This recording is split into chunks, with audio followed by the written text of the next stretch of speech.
భాషా ఎలిమినేషన్ ఫెయిరా అన్ఫెయిరా ఈ వీడియోలో షార్ట్ అండ్ స్వీట్గా జస్ట్ ఒక 1 to 2 మినిట్స్లో మాత్రమే చెప్తా. పెద్దగా డ్రాగ్ సోది లేకుండా సింపుల్గా అయితే చెప్తా. సో భాష చూసుకుంటే ఫస్ట్ వీక్లో కొంచెం బాగా జోక్స్ చేయడం కానీ కొంచెం బాగా యాక్టివ్గా అండ్ నామినేషన్స్లో పాయింట్స్ రైజ్ చేయడం కానీ అంతా ఫస్ట్ వీక్ సాఫీగా బాగా వెళ్ళింది. బట్ సెకండ్ వీక్లో అసలు స్క్రీన్ స్పేసే లేదు, అసలు మనోడు ఎక్కడ కనిపించలేదు. అంటే టీవీలో కూడా పెద్దగా ఏది లేదు, మా అయితే ఒక టీమ్కి ఒక్కొక్క క్లాన్లో సపోర్ట్ చేశారు తప్ప పెద్దగా స్క్రీన్ స్పేస్ పెద్దగా ఆట ఆడి పెద్దగా వాయిస్ రైజ్ చేసి స్టాండ్ తీసుకున్నట్టయితే సెకండ్ వీక్లో లేదు. And more over Sita and వీళ్ళిద్దరూ ఆదిత్య వీళ్ళ ముగ్గురు ఓటింగ్ రిజల్ట్స్ అంటే ఓటింగ్ లైన్స్ స్టార్ట్ అయిన కాడి నుంచి వీళ్ళ ముగ్గురు బాగా లాస్ట్లోనే ఉన్నారు.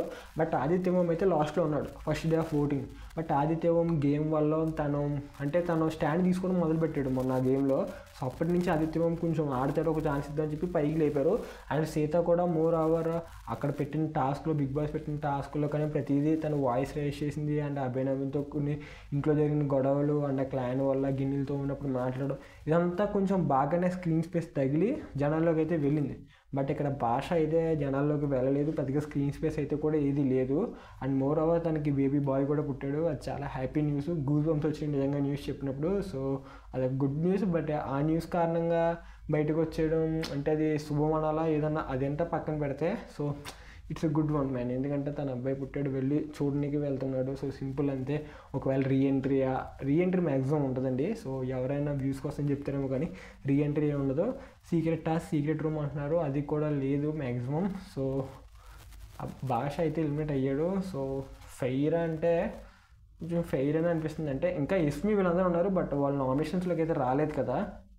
సో క్లాన్ చీఫ్ అయిన వాళ్ళనే ఫస్ట్ 2 వీక్స్ తను ఒక్కదే సేవ్ అయింది, ఎవరు సేవ్ అవ్వాల.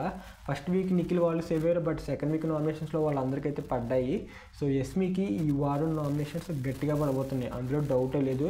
చూడండి, ఎక్కువ నెంబర్ ఆఫ్ ఓట్స్ ఎస్మికే పడతాయి, ప్రేరణకు కూడా.